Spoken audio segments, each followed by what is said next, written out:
HDK ತೋಟದ ಮನೆಯಲ್ಲಿನ ಬಾಡೂಟಕ್ಕೆ ಕಾಂಗ್ರೆಸ್ ಈಗ ಲೇವಡಿಯನ್ನ ಮಾಡಿದೆ. ಕಾರ್ಮಿಕರಿಗೆ ಬಾಡೂಟ ಅಂತ ಹೇಳಿದ್ರು ಕುಮಾರಸ್ವಾಮಿ ಅವರು. ಅಂದ್ರೆ ಈಗ ಅಲ್ಲಿ ಜೆಡಿಎಸ್ ಮತ್ತು ಬಿಜೆಪಿ ಕಾರ್ಯಕರ್ತರಿಗೆ ನಾಯಕರಿಗೆ ಊಟದ ವ್ಯವಸ್ಥೆ ಬಾಡೂಟ ವ್ಯವಸ್ಥೆ ಮಾಡಿದ್ರು ಅನ್ನುವಂಥ ಆರೋಪ. ಚುನಾವಣಾಧಿಕಾರಿಗಳು ಕೂಡ ಹೋದಾಗ ಅಲ್ಲಿ ಟೇಬಲ್ ಕುರ್ಚಿ ಎಲ್ಲ ತೆಗೆದು ಹಾಕಿದ್ರು. ಇಲ್ಲ ನಮ್ಮ ಕಾರ್ಮಿಕರಿಗೆ ಊಟ ಹಾಕ್ಸಿದ್ವಿ ಅಂತ ಇವರು ಹೇಳಿದ್ರು. ವರ್ಷ ತೊಡಕು ಅಂತ 100 ಮಂದಿ ಕೆಲಸ ಮಾಡುವಷ್ಟು ಯಾವ ಫ್ಯಾಕ್ಟ್ರಿ ಇದೆ ಕುಮಾರಸ್ವಾಮಿ ಅವರೇ? ಅಂಥ ಫ್ಯಾಕ್ಟ್ರಿಯನ್ನ ಎಲ್ಲಿ ನಡೆಸಿದ್ದೀರಾ ನೀವು? ಆ 100 ಕಾರ್ಮಿಕರ ನೋಂದಣಿ ಆಗಿದೆಯಾ? ಕಾರ್ಡ್ ಇದೆಯಾ ಅವ್ರ ಹತ್ರ? ESI ವ್ಯವಸ್ಥೆ ಮಾಡಿಸಿದ್ದೀರಾ? PF ಇದೆಯಾ ಅವ್ರದ್ದು? 100 ಕಾರ್ಮಿಕರು ಕೆಲಸ ಮಾಡುವಂಥ ಫ್ಯಾಕ್ಟ್ರಿ ಇದೆಯಾ ಅಲ್ಲಿ? ಬಿಜೆಪಿಯದ್ದು ಎಲೆಕ್ಟ್ರೋಲ್ ಬಾಂಡ್, ನಿಮ್ಮದು ಎಲೆಕ್ಟ್ರೋಲ್ ಬಾಡು. ಟ್ವೀಟ್ ಮೂಲಕ ಕುಮಾರಸ್ವಾಮಿಯ ಕಾಲೆಳೆದಿದ್ದಾರೆ ಕಾಂಗ್ರೆಸ್. ಬಾಡೂಟವನ್ನ ಆಯೋಜನೆ ಮಾಡಿದ್ರು ಕುಮಾರಸ್ವಾಮಿ ಅವರು ಬರಸ್ತೊಡಕು ಅನ್ನುವಂಥ ನಿಟ್ಟಿನಲ್ಲಿ. ಬಟ್ ಈಗ ಅದೇ ವಿಚಾರವನ್ನ ಕಾಂಗ್ರೆಸ್ ನಾಯಕರು ಲೇವಡಿ ಮಾಡಿದ್ದಾರೆ. ಗಮನಿಸ್ತಾ ಇದ್ದೀವಿ ನಾವು ಟ್ವೀಟನ್ನು. ಬಿಜೆಪಿಯದು ಎಲೆಕ್ಟ್ರೋಲ್ ಬಾಂಡು, JDSನದ್ದು ಎಲೆಕ್ಟ್ರೋಲ್ ಬಾಡು. ಬಿಜೆಪಿಯದು ಬೆದರಿಕೆ, JDSನದ್ದು ಆಮಿಷ. ತೋಟದ ಮನೆಯಲ್ಲಿರುವಂತಹ 100 ಜನ ಕಾರ್ಮಿಕರಿಗೆ ಬಾಡೂಟದ ವ್ಯವಸ್ಥೆ ಮಾಡಿದ್ದೆ ಅನ್ನುವ ಕುಮಾರಸ್ವಾಮಿ ಅವರೇ, 100 ಮಂದಿ ಕೆಲಸ ಮಾಡುವಷ್ಟು ಯಾವ ಫ್ಯಾಕ್ಟ್ರಿ ನಡೆಸ್ತಾ ಇದ್ದೀರಾ ನೀವು? ಆ 100 ಜನ ಕಾರ್ಮಿಕರಿಗೆ ESI PF ವ್ಯವಸ್ಥೆ ಏನಾದರೂ ಮಾಡಿಸಿದ್ದೀರಾ? ಆ 100 ಜನ ಕಾರ್ಮಿಕರ ನೋಂದಣಿ ಆಗಿದೆಯಾ? ಒಂದು ತೋಟದ ಮನೆಯಲ್ಲಿ 100 ಮಂದಿ ಕೆಲಸ ಮಾಡ್ತಾರಂದ್ರೆ ಇನ್ನುಳಿದ ಮನೆಗಳಲ್ಲಿ ಇನ್ನೆಷ್ಟು ಜನ ಕೆಲಸ ಮಾಡ್ತಿದ್ದಾರೆ? ಕುಮಾರಸ್ವಾಮಿ ಏನಿದ್ರು, ನನ್ನ ತೋಟದ ಮನೆಯಲ್ಲಿ ಕೆಲಸ ಮಾಡುವಂಥ ಕಾರ್ಮಿಕರು ಅಂತ ಹೇಳಿದ್ರು. ಕಾರ್ಮಿಕ ಇಲಾಖೆಯಲ್ಲಿ ಅವರದ್ದು ನೋಂದಣಿ ಆಗಿದೆಯಾ?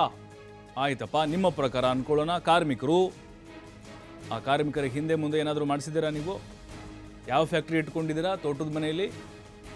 ಅದರ ಮಾಹಿತಿ ಇದೆಯಾ? ಅದರ ದಾಖಲೆಗಳಿದೆಯಾ? ನೋಡಿ ಕಾಂಗ್ರೆಸ್ ಯಾವ ರೀತಿ ಕುಮಾರಸ್ವಾಮಿ ಅವರ ಕಾಲೆಳೆದಿದೆ ಅಂಥೇಳಿ. ಬಾಡೂಟ ನಿನ್ನೆ ಹಾಕ್ಸಿದ ನಿಜ ಕುಮಾರಸ್ವಾಮಿ ಅವರು ವರ್ಷ ತೊಡಕು ಅನ್ನುವಂಥ ನಿಟ್ಟಿನಲ್ಲಿ ಯುಗಾದಿ ಹಬ್ಬಕ್ಕೆ. ಅದರಲ್ಲಿ ಊಟ ಮಾಡಿದವ್ರು ಯಾರು? ಕಾರ್ಯಕರ್ತರ ಅಥವಾ ಕಾರ್ಮಿಕರ? ಕುಮಾರಸ್ವಾಮಿ ಅವರು ಹೇಳಿದರು, ನನ್ನ ತೋಟದ ಮನೇಲಿ ಕೆಲಸ ಮಾಡೋರು 100 ಜನ ಕಾರ್ಮಿಕರು ಅಂತ. ಈಗ 100 ಜನ ಕಾರ್ಮಿಕರೇ, ನೀವು ಹೇಳ್ದಂಗೆ ಅನ್ಕೊಳ್ಳೋಣ ರೀ ಕುಮಾರಸ್ವಾಮಿ ಅವರೇ. ESI ಮಾಡಿಸಿದ್ರೆ ಅವ್ರಿಗೆ ಆಯಿತು. ಒಬ್ಬ ಕಾರ್ಮಿಕನಿಗೆ ಸಿಗುವಂಥ ಸೌಲಭ್ಯಗಳು ಅವರಿಗೆ ಸಿಗ್ತಾ ಇದೆಯಾ? ಇದಕ್ಕೆ ನಿಮ್ಮ ಉತ್ತರ ಏನು? ಈಗ JDS ಹೆಡ್ ಆಫೀಸೇ ಇದು ಬಿಡದಿ ತೋಟದ ಮನೆ ಅಂತ ಅವರು ಹೇಳಿದರು. ಆಯಿತು, ಅದು ಬೇರೆ ವ್ಯವಸ್ಥೆ.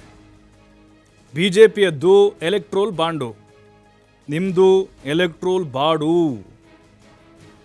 ನೋಡಿ ಆ ಟ್ವೀಟನ್ನು ಕೂಡ ಗಮನಿಸಿದರೆ ಕುಮಾರಸ್ವಾಮಿ ಅವರು ಈ ಟ್ವೀಟ್ಗೆ ಯಾವ ರೀತಿಯಾದಂಥ ಉತ್ತರವನ್ನು ಕೊಡ್ತಾರೆ. ಚುನಾವಣಾ ಅಧಿಕಾರಿಗಳು ಕೂಡ ನಿನ್ನೆ ಹೋಗಿದ್ರು ಬಿಡದಿ ತೋಟದ ಮನೆಗೆ, ವಾರ್ನ್ ಮಾಡಿದ್ರು. 50ಕ್ಕಿಂತ ಹೆಚ್ಚು ಜನ ಸೇರಿದರೆ ನಾವು ಕೇಸ್ ಹಾಕ್ತೀವಿ ಅಂತ. ಅಲ್ಲಿ ಯಾರಾದರೂ ರಾಜಕೀಯ ನಾಯಕರು, ಮುಖಂಡರು, ಕಾರ್ಯಕರ್ತರು ಕಾಣಿಸ್ಕೊಂಡ್ರೆ ಪ್ರಕರಣವನ್ನು ದಾಖಲು ಮಾಡ್ತೀವಿ ಅಂತ ಎಚ್ಚರಿಕೆಯನ್ನು ಕೂಡ ಕೊಟ್ಟಿದ್ರು. ಚೇರು ಟೇಬಲ್ ಎಲ್ಲ ಸೈಡ್ಗೆ ಇಟ್ಟಿದ್ರು. ಆದರೂ ಬಾಡೂಟ ಆಗಿತ್ತು ಬಾಡೂಟ ಆಲ್ರೆಡಿ ಅವ್ರು ಹೋಗೋಷ್ಟರಲ್ಲೇ. ಬಟ್ ಅಲ್ಲಿ ಉಂಡವ್ರು ಯಾರು? ಕುಮಾರಸ್ವಾಮಿಯವ್ರ ಪ್ರಕಾರ ಕಾರ್ಮಿಕರು. ಆದರೆ ಕಾಂಗ್ರೆಸ್ನವ್ರ ಪ್ರಕಾರ ಅಲ್ಲಿ ಊಟ ಮಾಡಿದಂಥವ್ರು ಕಾರ್ಮಿಕರಲ್ಲ. ಕಾರ್ಮಿಕರೇ ಅನ್ನೋದಾದರೆ ನಮ್ಮ ಪ್ರಶ್ನೆಗೆ ನೀವು ಮೊದಲು ಉತ್ತರ ಕೊಡಿ. ಫ್ಯಾಕ್ಟ್ರಿ ಇದೆಯಾ ನಿಮ್ಮದು? 100 ಜನ ಕಾರ್ಮಿಕರು ಒಂದು ತೋಟದ ಮನೆಯಲ್ಲಿ ಕೆಲಸ ಮಾಡ್ತಾರಾ?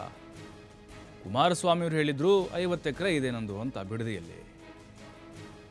ಆ 100 ಜನ ಕಾರ್ಮಿಕರು ಅವ್ರ ಲಿಸ್ಟ್ ಇದೆಯಾ ನಿಮ್ಮ ಹತ್ರ? ಏನೇನು ಕೆಲಸ ಮಾಡ್ತಾರೆ ಅಂತ? ಹೋಗಲಿ, ಲೇಬರ್ ಕಾರ್ಡ್ ಇದೆಯಾ? ಮಾಡಿಸಿದ್ದೀರಾ? ಅವ್ರಿಗೆ ಸಿಗುವಂತಹ ಸಾಮಾನ್ಯವಾದಂತಹ ಸೇವೆಗಳು ಅದಾದರೂ ನಿಮ್ಮ ಹತ್ರ ಇದೆಯಾ? ಗೊತ್ತಿಲ್ಲ ಕುಮಾರಸ್ವಾಮಿ ಅವರು ಇದಕ್ಕೆ ಯಾವ ರೀತಿ ಕೌಂಟರ್ ಕೊಡ್ತಾರೆ ಅಂತ. ಯಾಕಂದರೆ ಈ ಸಂದರ್ಭದಲ್ಲಿ ಬಾಡೂಟ ಅಥವಾ ಯಾವುದೋ ಒಂದು ಕಾರ್ಯಕ್ರಮದ ಹೆಸರಲ್ಲಿ ಈ ರೀತಿ ಆಮಿಷಗಳನ್ನು ಒಡ್ಡೋದು ಅಂದರೆ ಅವ್ರ ಪ್ರಕಾರ, ಕಾಂಗ್ರೆಸ್ನವ್ರ ಪ್ರಕಾರ ಇದು ಆಮಿಷ. ಬಿಜೆಪಿಯದ್ದು ಬೆದರಿಕೆ, JDSನದ್ದು ಆಮಿಷ. ಮತದಾರರನ್ನು ಓಲೈಸಲಿಕ್ಕೆ ಕುಮಾರಸ್ವಾಮಿಯವರು ಈ ರೀತಿ ಬಾಡೂಟವನ್ನು ಆಯೋಜನೆ ಮಾಡಿದ್ರು ಅಂಥೇಳಿ ಕಾಂಗ್ರೆಸ್ ನಾಯಕರು ಆರೋಪವನ್ನು ಮಾಡ್ತಾ ಇದ್ದಾರೆ.